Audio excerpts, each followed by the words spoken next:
plane. Now I could, in theory, look at the entire picture plane, right, as my sheet of paper, meaning these are the edges of my paper, right?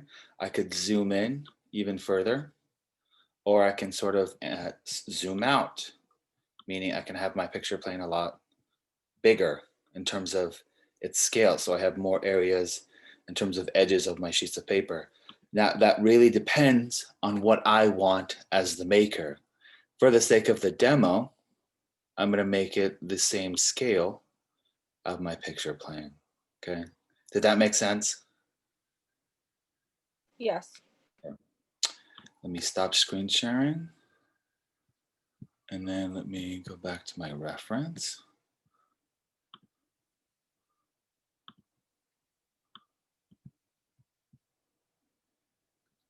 Alrighty. Okay, let us start. Now, again, my sheet of paper, I like to sort of just gradually take my white eraser, kind of go over the entire picture plane. Again, what I mean by picture planes are the edges that I taped out on each corner of my black Canson 19 by 25 paper. Is this the smooth side of the paper? This is actually, you could use both. I know there's a bit of a texture on one side, but it really, I'm gonna say use both and see which one works the best. This is the back, though, in terms of the demo, because underneath was another drawing.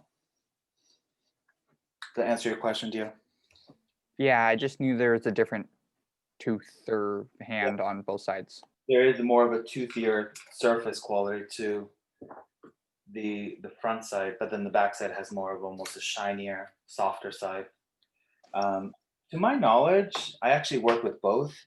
There isn't that much of a difference, but there is a specific difference if you're working in a smaller scale.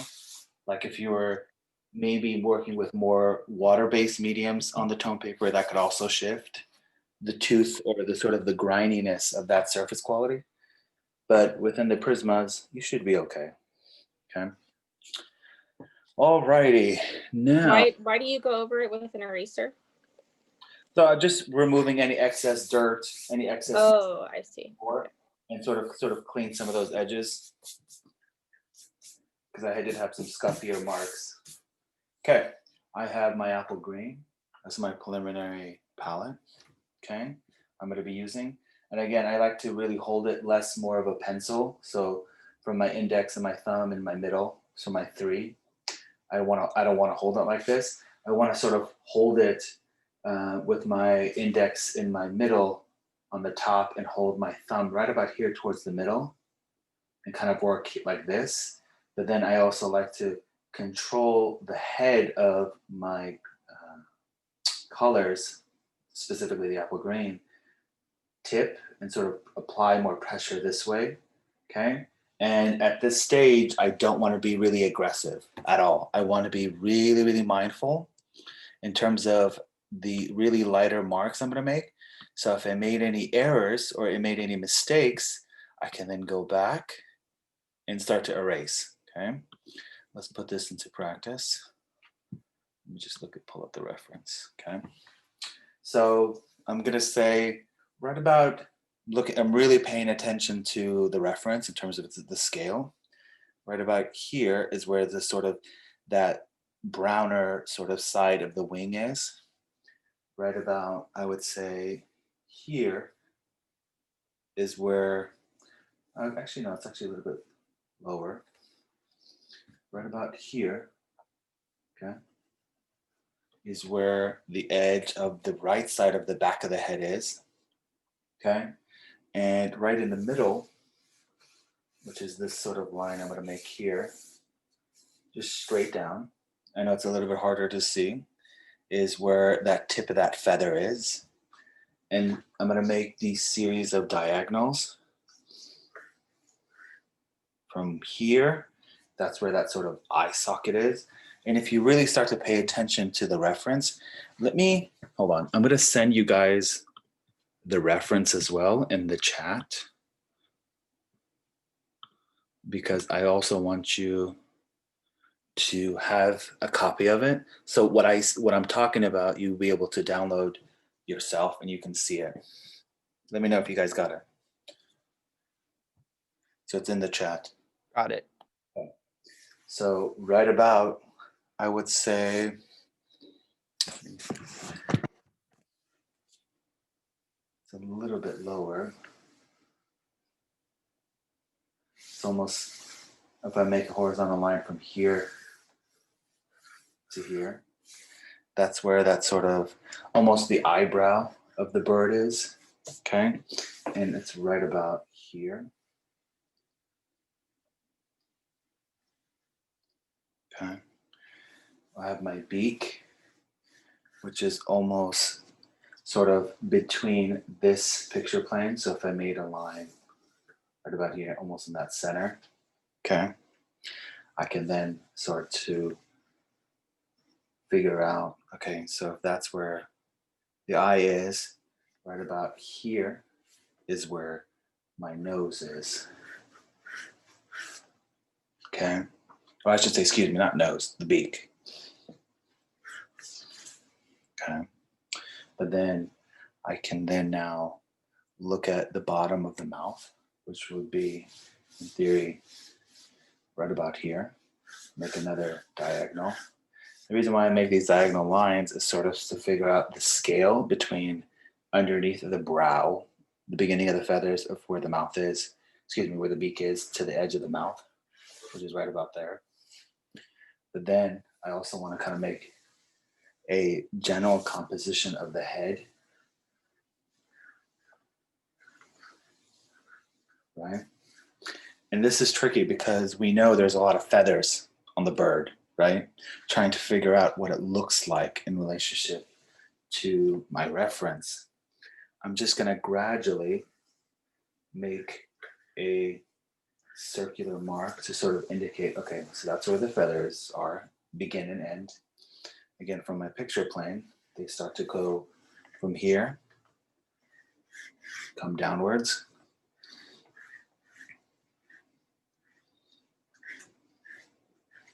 And that's where the sort of feathers are, okay? What about the cheek? I don't know if I even want to call it a cheek because I don't know if birds have cheeks, but they probably do. This is where the cheek of the bird would be. And right about here would be where the edge of that neck starts to begin. And all downwards here would be my feathers. And I notice, so right about here, actually a little bit higher, I'm gonna erase this mark, because I don't need this, would be the tip or the sort of end of the beak. I can make this slightly bigger, okay? But then starting to figure out that sort of composition is crucial because it's not that sort of long, okay? It's really underneath my halfway point of my picture plane would be here, okay? But it's really slightly closer. So if I sort of, again, sort of divided it into this half, it's closer to right about here. So then I can start to think about, so if that's where that line is, and now notice I'm holding it more of like, again, going back to like, instead of a gestural position of my hand, I'm switching to a little bit more pressure in the standard way of holding the pencil. And now I can start to refine and also incorporate more of the beak. Okay, take my eraser. I can erase this.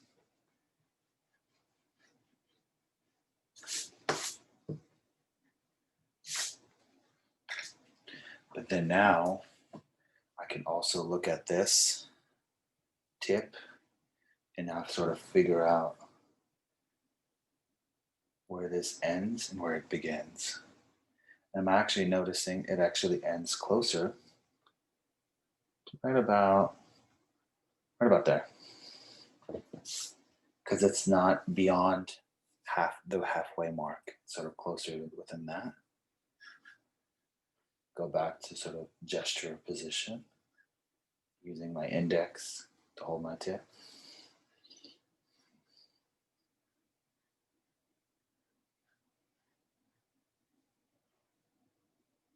And that almost becomes halfway. And if I'm going too fast, guys, let me know. This is the tip of the nose. Or, again, sorry, not the nose, the beak.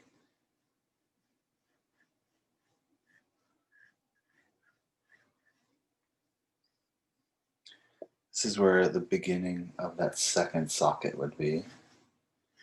But we don't see that side. And then right about here is where that eye would be. Right about there. So now I can move this circle. And notice that we made a full circle, not a semicircle, because if you look at the brow of the eye, it's only halfway, meaning the eye of the animal is right about there. Okay, we could do the entire thing because then it sort of indicates where those things are in terms of the anatomy, but then you could always go back and sort of erase that full circle. Okay, but then now, so this is where it gets interesting, the scaliness of the mouth and the beak area is sort of almost separating this diagonal line to this diagonal line, which will be almost ending right about here. That's where those beginning of the hair follicles are, right? The tips you can kind of see. But then I also want to showcase and sort of indicate the base of the mouth, which really starts here.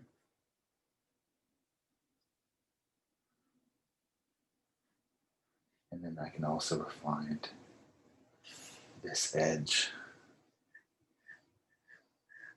a little bit more clearly. But also there's a loop right in there where that nose socket is. And that's where that other area is. Is this the only layer that we would be advised to use the eraser No, with the lime, or can you use it later? Because I've kind of heard both things, that sometimes it ruins the future color.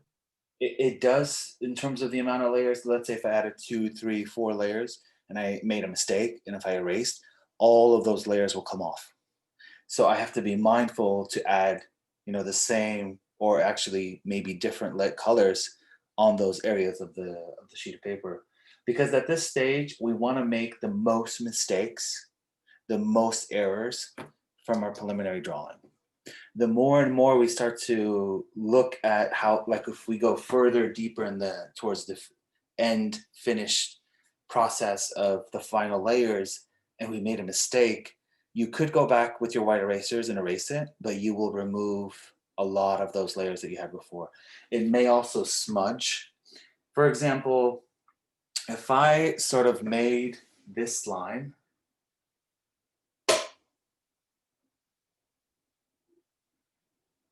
of my eye really with the amount of pressure that I just applied, which is a lot, it will be difficult for me to erase, okay? I can still erase it, but see what happens? It gets much more difficult. I really got to now get in there with the more pressure and then erase it. Is it possible? Yes. Is it going to sort of affect the rest of the layers of the drawing? Yes. Okay. Does that make sense to you? Yeah, thank you. Of course, yeah. Now, let's work with that shadow of where the eye is. That's sort of that diagonal. Okay. I now need to raise this line a little bit further.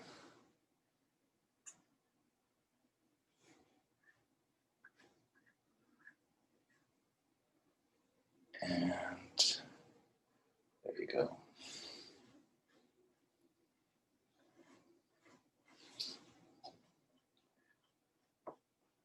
So we're refining some of those edges.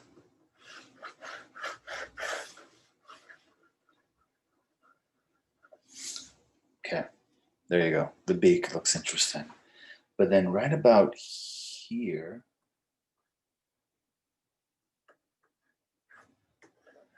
is where the sort of the neck is.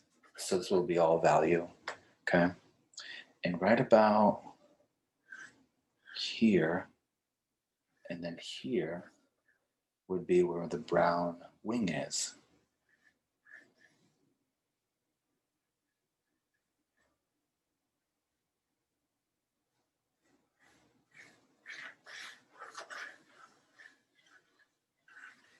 Okay. Now I have a very, very abstract, very, very loose composition so far.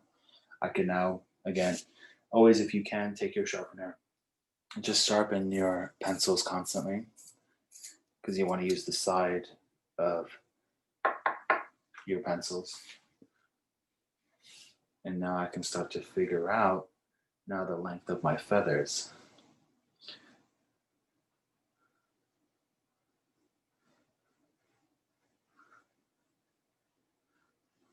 Now I'm just sort of lightly making some marks.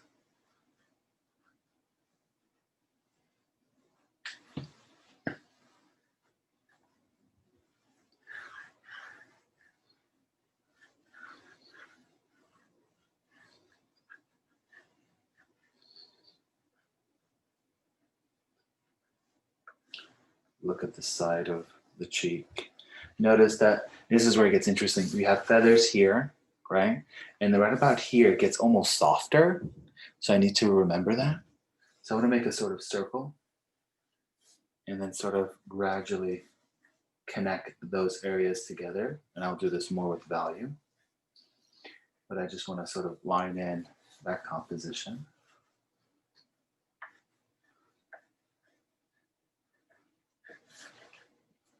But then I also want to refine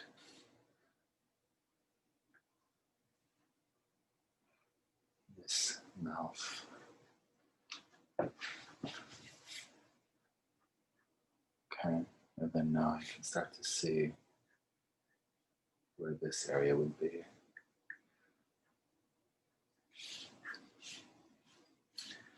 Sure. Now these are marks I'm going to indicate that showcase where the skin is in relation to the feathers.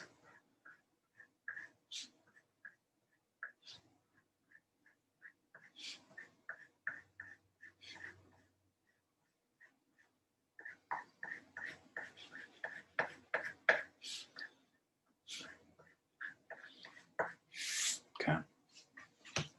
Now, let's start with, now this is a good base to work with.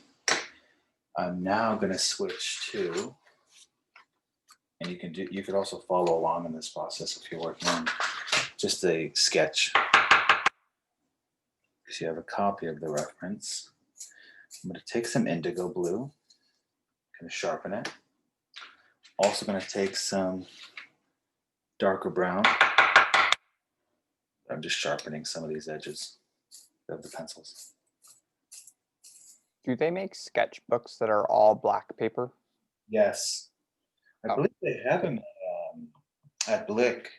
They do have the Winsor Newton watercolor papers that are black, but then they're also, Canson makes a brand that makes sketchbook with colored paper. I actually, it's interesting, somebody gave me a pack of a sketchbook that had multiple colors, neutral browns, grays, violets, blues, greens, and it's sort of, I went crazy with it and experimented with so many palettes. I just can't find that. And if I do, Dio, let me know, send me a remind me by sending me an email and I'm gonna go look for it. because I can try to find what brand that was and maybe help you just sort of experiment with more of the tone paper. Thank you. Of course, yeah. Are colored pencils, is it basically recommended to use tone paper? No, not necessarily. Oh, it's not recommended, but I mean, the tone sheet of paper actually amplifies more of those sort of brights and darks. Mm. And it really gives a nice sort of contrast. You can work with this Strathmore paper if you would like, but if you do, you'll start to notice you'll add much more layers of color to sort of get that sort of highly contrasted, saturated image. When you're working with the standard white paper, because the toned is just wonderful to use in terms of flesh and skin and more natural sort of subjects. I personally love working with a darker base when I'm painting or when I'm drawing because it Mm. helps me see my colors much more clearly. You could also work with more grayer sheets of paper. You can all because that's also a wonderful base to use. A lot of artists from even from the Renaissance to the Baroque period and Dutch painters would actually use linen. Linen is obviously a little bit more grayer, more natural gray and brown, which is great because it's a natural fiber because you can then amplify more colors on top of that. It also becomes really intimidating just always looking at a white sheet of paper. The white is almost unbearable, right? It sort of makes the eye worried about sort of filling in that negative white space. The tone sheets of paper actually makes it much more manageable in a way, subconsciously, which is interesting. Did I answer your question, Leah?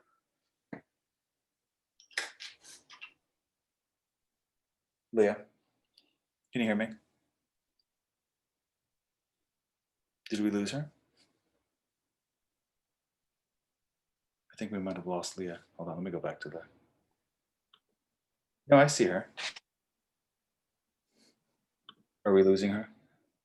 She is lagging, so. Oh, okay. Yeah. Hmm. No worries. Can you hear me? Yes, I can hear you. Did I make sense? Yeah, I think I have a lag. No worries, no worries. I'm going to sort of go over my beak with the apple green, and I'm slightly going, again, moving my pencil slightly more quickly, almost 10 degrees off my paper, okay?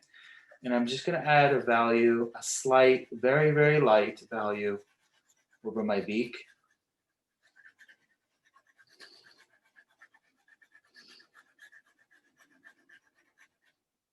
Just fix in some of this composition. That slightly longer.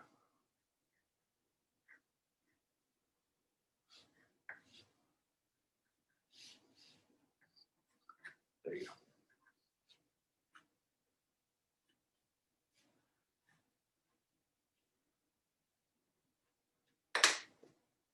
Now I don't need. Now if I erase, you can see how dark that mark is, right? There you go. That's what I wanted. Okay.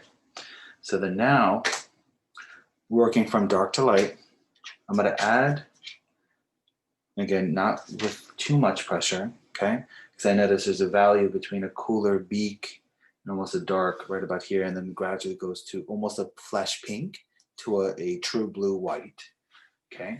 I'm going to add, again, using the side of my indigo, going over my true green, excuse me, my apple green. And notice I'm going in a more circular direction, which is okay. I can also go back and forth. You can go zigzag.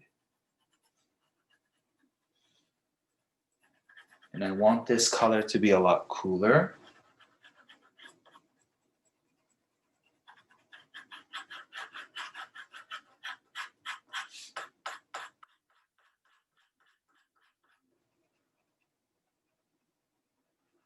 Just kind of slightly going over that layer. not with too much pressure. I'm also going to go over this layer.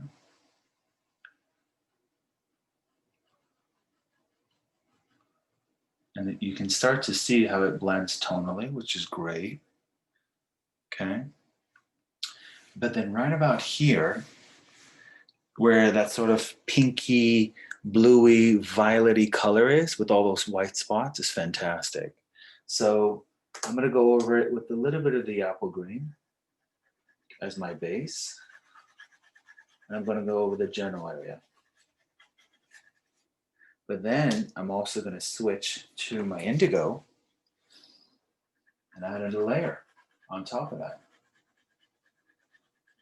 And not too much, because again, there's a gradual distance between this white and this white. So I don't want to cover that. I could if I wanted to, but for the sake of the reference, it's not that bright. Okay. I always like to put my pencils on the side, the ones that I'm using, the most recent or the most constant, just so I can go back and I can start to think about what colors did I use. I can make a note of this. I can write it down in my sketchbook. I can remember. I'm now going over this area with the dark brown.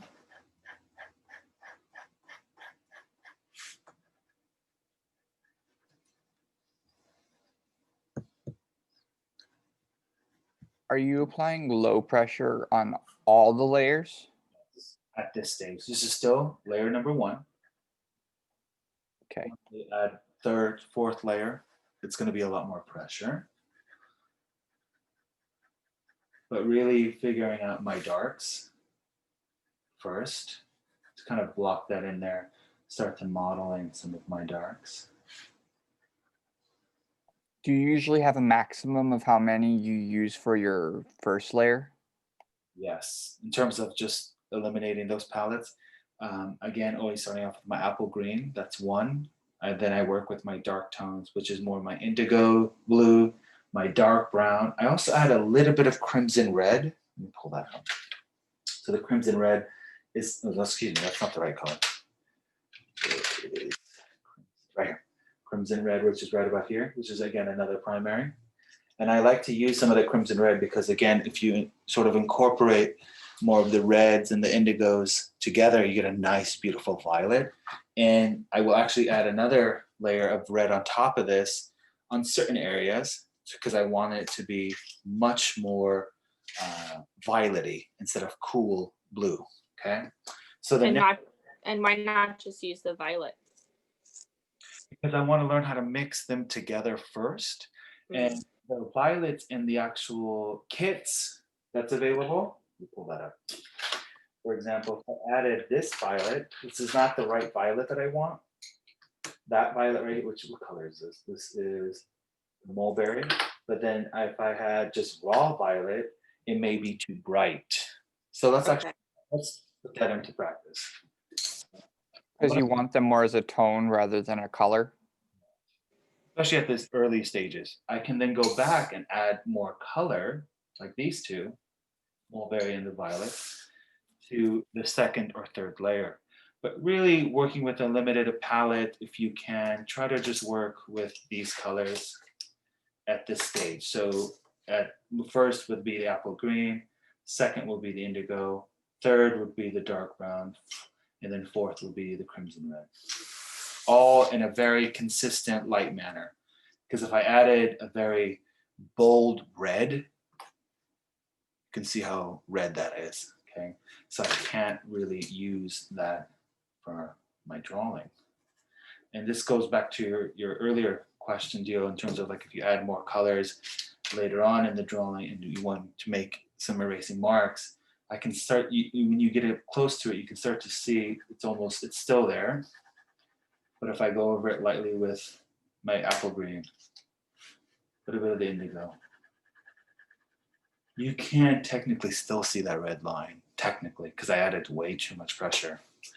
But there are ways we can sort of go around it. So does that answer your questions, both of you? Yes. Yes. I'm going to add just a small layer of the red. And notice the red is a complementary color. This is crimson red to the apple green. And just gradually going over some of the areas, not all of it. And trying to see what color balance I start to use. Okay. But then now I'm going to go back and add another layer of my indigo blue on my darker tones and add a little bit more pressure.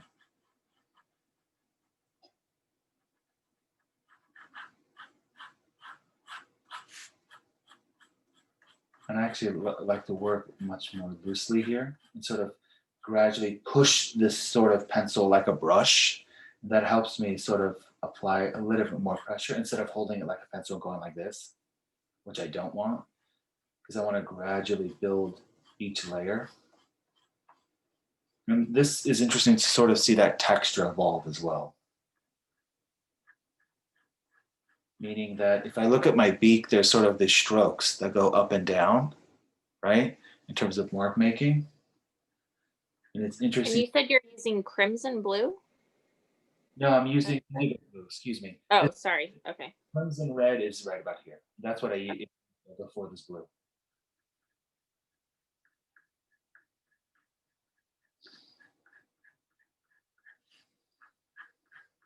And you really want to try to get away from your black, because the more I start to add black for my colors, it really dulls everything down. It makes it really flat. In the same way of oil painting, if you use the more of the black, it gets really duller.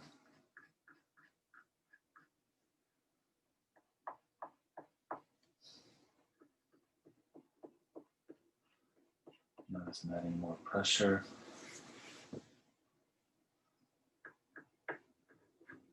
I'm going to go over that slightly with less pressure of the brown. The brown will sort of neutralize it. The brown and indigo blue is a wonderful color to make a nice rich black.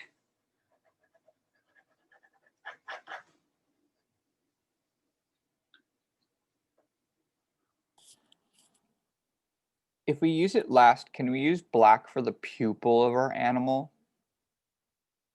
Only because every time I've tried to do an eye for this owl that has an orangey yellow eye, if I try to use the indigo instead of a black in that area during my little practice sketches, they don't blend well on the edge. You did use black? I used the indigo blue for the pupil instead, but when the colors touch each other, they kind of mud up each other. Yeah, they could get muddy depending on how much pressure you apply. I'll work on this eye as well, so you can see by mixing the darker browns and blues, and you'll see the colors around it, how that also amplifies it to a rich black. Because if you really look at the reference, it's almost pitch black, especially where the sockets here are from the animal. But then it's sort of the trick of the artist is utilizing the entire colors around to sort of make the illusion of that's where the black is. So we will then amplify all of the colors around the eye of the bird to make it brighter, therefore which will make this darker. I know it's a little bit easier said than done. So when we get into that stage, Gio, I would say try not to use the black if you can for your owl. I'll be using oranges and yellows around it. So when I do a blue, it makes a green, which is not what I want. I think they're blending together. That's the thing. We'll get into this area as well during the demo. So I will not forget about that. Don't worry about it. But I would recommend if you're able to, again, I can't tell you what to do, obviously. You could use black if you want to. But challenge yourself and let's make a black together in order to sort of, again, figure out what works best. And can we use other colors to make a dark or a bright instead of using black and white? And that's as part of the challenge, right? And you'll see, especially from some of the beak areas and the eye socket, it's extremely brightly contrasted from brights to darks, which is great because it's a good challenge, right? Let me go back and start adding a little bit more of the brown.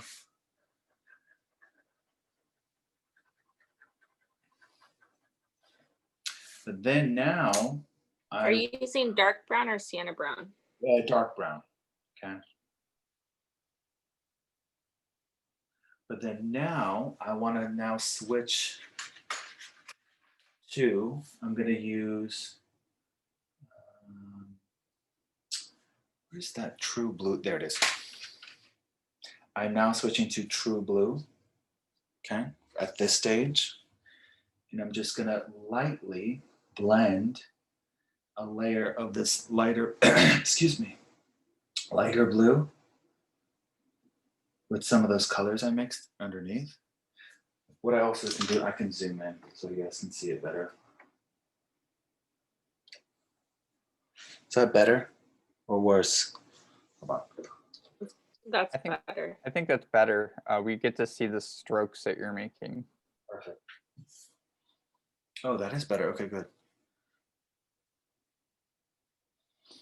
So right about here, and again, this is true blue. Very lightly.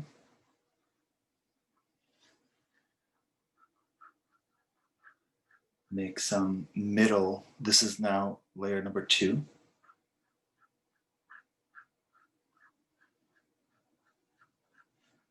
There's sort of a series of strokes, if you look at the reference right about here, from white to dark. And I'm going to gradually build upon that. Notice it's going over the reds, which is great. Because what happens? It almost becomes like a violet.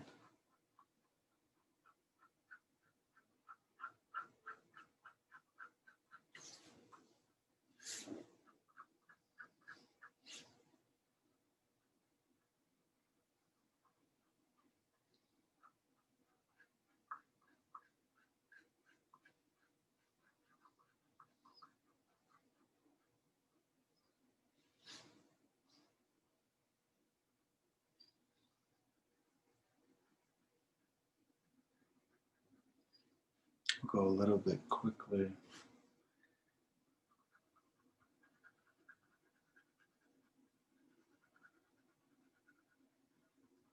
See that color right there? I don't like it because there wasn't more of those sort of indigos and browns and reds. It becomes too bright. I want it to blend tonally here the same way. So I'm going to erase that blue we just made. All of it, actually, because I don't like how it turned out. And let's go back. Now that I can fix it, add a layer of green, apple green. Switch to a little bit of a darker palette. Indigo blue. And again, this is all light, not too much pressure. Neutralize that with a little bit of brown, dark brown.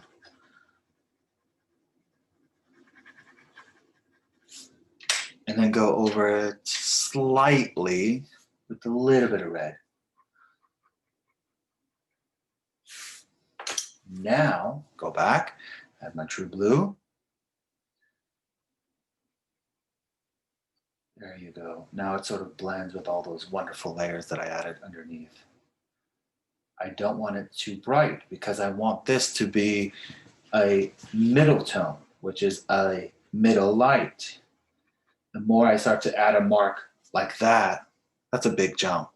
That's way too big. You can't really go that far yet at this stage. You want to gradually work with this layer, these layers together, and they work harmoniously together the more and more you start to add these layers. And it's really, again, trusting this process within making. Because I know it can get really tedious, but you get some wonderful results. And just trust me on this process because we will make mistakes. It will also be very, very experimental on this stage. I'm now going to add violet blue, okay? Violet blue around the beak. Let me sharpen it.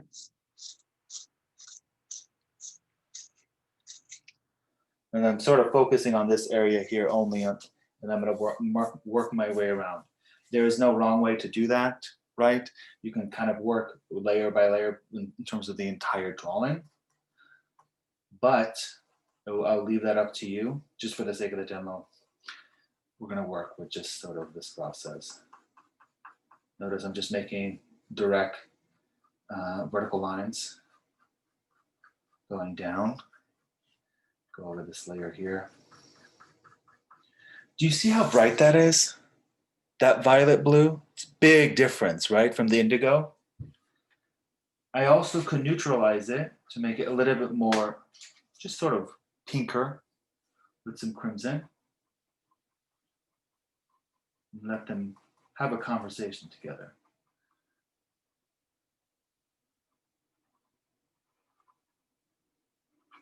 But then go back and add indigo around that, which will be a nice sort of combination.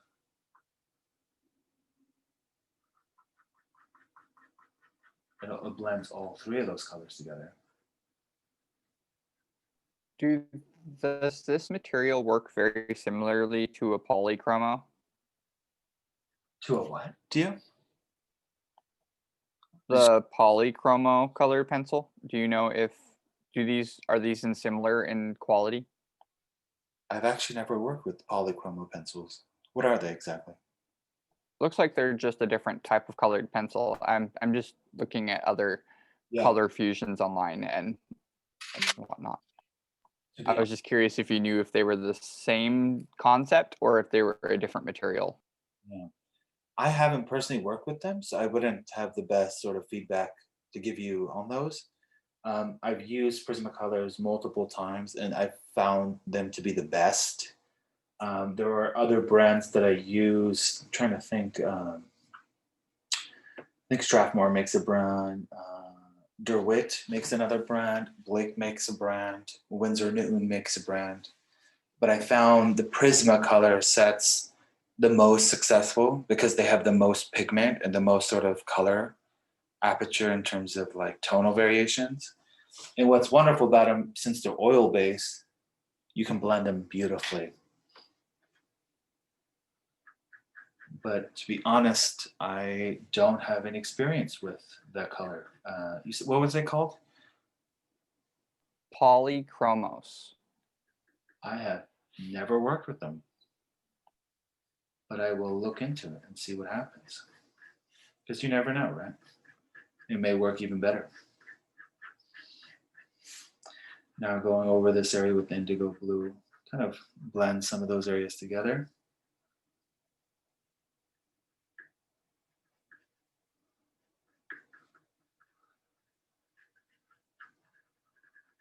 And then I'm also going to neutralize this slightly with all of the apple green.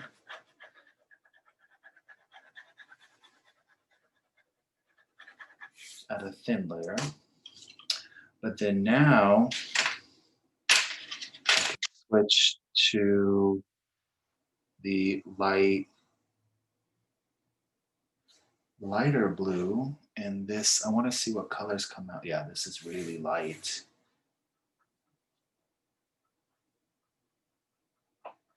Sort of now make, this would be considered the third layer. I don't know if you guys can see my hand was covering it, sorry.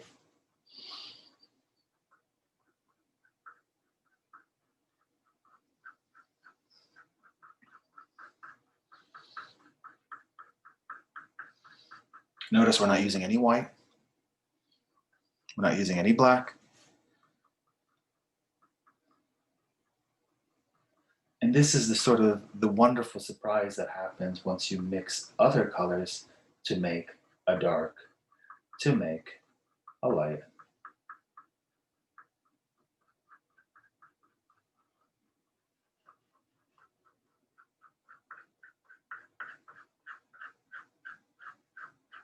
This is all, by the way, the same pressure, same amount of pressure.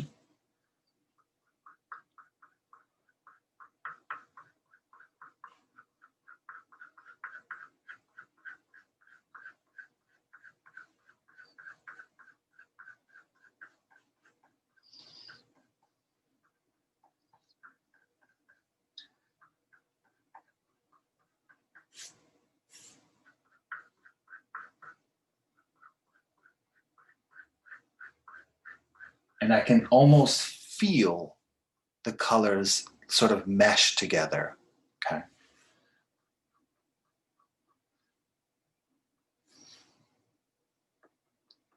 There's also some lights right about here. And I'm gonna move sort of my directions, almost like a figure eight, right about here, because I want some of those indigo blues to still be there. And then also kind of change my direction.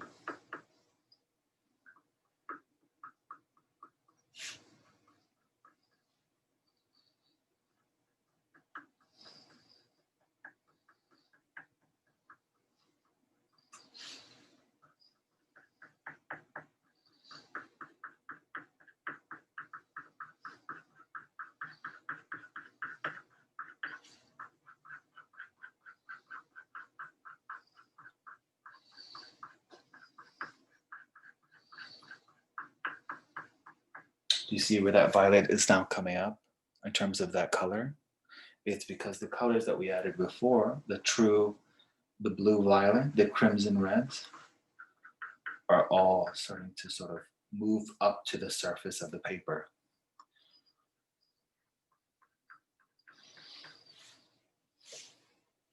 I'm gonna add a little bit of the indigo to this line, right about here.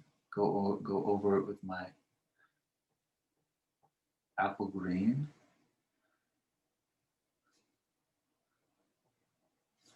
And also make that color come down, meaning sort of press a little bit more pressure downwards. Again, now I'm applying a little bit more pressure.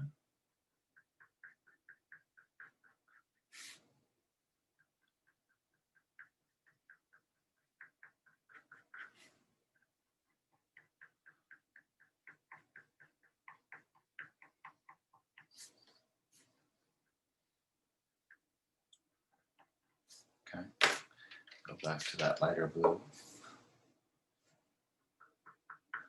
I'm going to move upwards instead of downwards to blend those colors together. So I'm trying to keep an eye on my reference and look at my sheet of paper at the same time.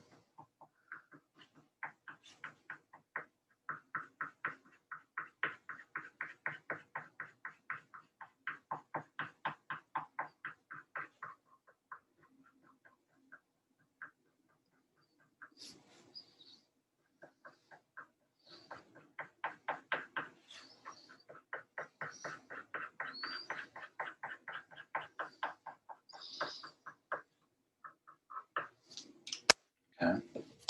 I'm now going to add a little bit of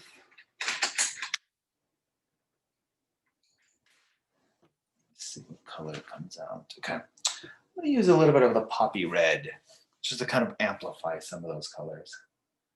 Right about here. Kind of get a nice sort of pink.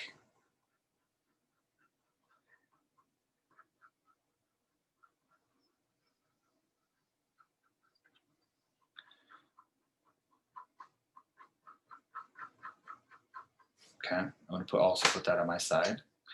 And now I'm going to actually go to my actual pink. Let me sharpen this.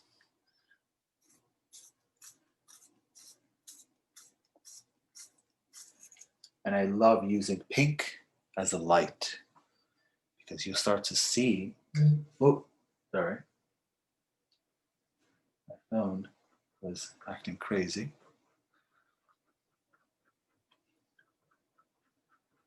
If I blend those two colors together, get an interesting, almost grayer white. Because right about here, you almost see more pink flesh tones.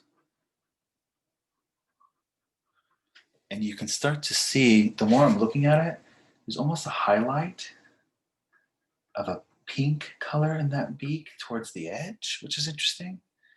I'm gonna mix some of these pinks down here to neutralize that true blue. Blend some of those colors. And actually the pink becomes a really interesting ally. It's probably one of my favorite colors to use in any flesh tone. But especially with this assignment, the apple green or even the sap green that we like to use in painting is a wonderful color to use for flesh and skin. But then now, again, mind you, these are all the colors I was using. I can go back and we'll go over it again. Now, they're my, still this will be considered third layer. We are now gonna go bold and add the white. Now the white is very, very tricky. Do not make it your number one priority because it really becomes tricky to go back and start erasing some of these areas because the white really amplifies the brights. So now I'm going to go over some of those whiter areas.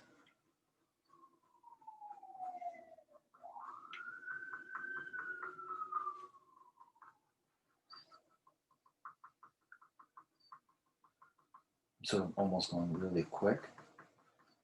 You can see how bright that became. But all of those colors underneath are starting to come up, which is fantastic, which is what I want.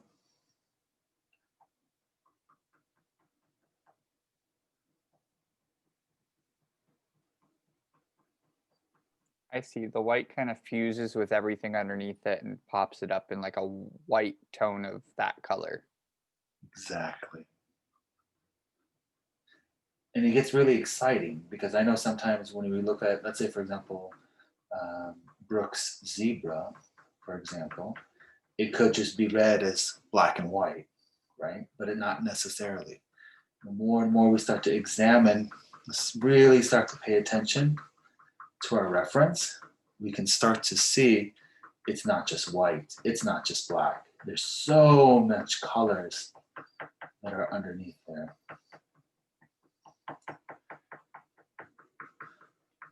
So for like areas that would be white on the body, pink is a great color to use as the base color underneath. Fantastic. I'm actually going to go over this again with another color, which you will see as a surprise, because you'll start to see what happens when we add a more Spanish orange, almost a yellow ochre. Again, another primary in combination to colors we're mixing here. So I don't know what you guys are seeing, by the way. All I'm seeing is the reference. So I have no idea how this looks on the camera. Let me know if it looks too blurry or too close up so I can kind of zoom out or zoom in.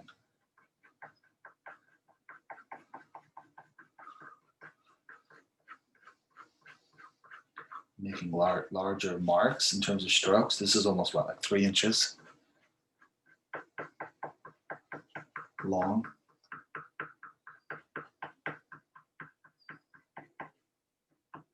Okay. So then now I'm gonna add some, where's Spanish orange? Where are you? Here you are. Spanish orange is a wonderful color to sort of neutralize sometimes the starchiness of the whites, okay? Sometimes the whites can be overbearing and look chalky. So you have to keep this in mind. Take it, again, sharpen your Spanish orange. Gradually, very lightly. I don't know if you guys can see this, but in person, it becomes warmer. Slightly warmer, which is great. Do you use your blender much? To be honest, Dio, no, I don't. But let's see what happens if I do. And this is where things get tricky, because if you use too much of your blending tool, and if you made a mistake, you cannot erase. It's gonna smudge everywhere. If I start to blend, You also need to shave it between every color of blending, correct? yes, because some of those colors may still be on the blending tool. If I start to blend, that's actually working interestingly well with the beak. But if I didn't like that texture, let's say if I made some erasing marks.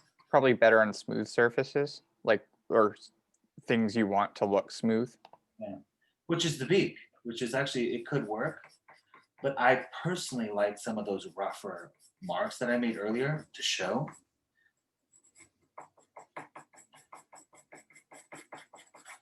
And for the blending tool, is it the same strokes as if you were drawing things on that you use? No, I'm actually applying much more pressure.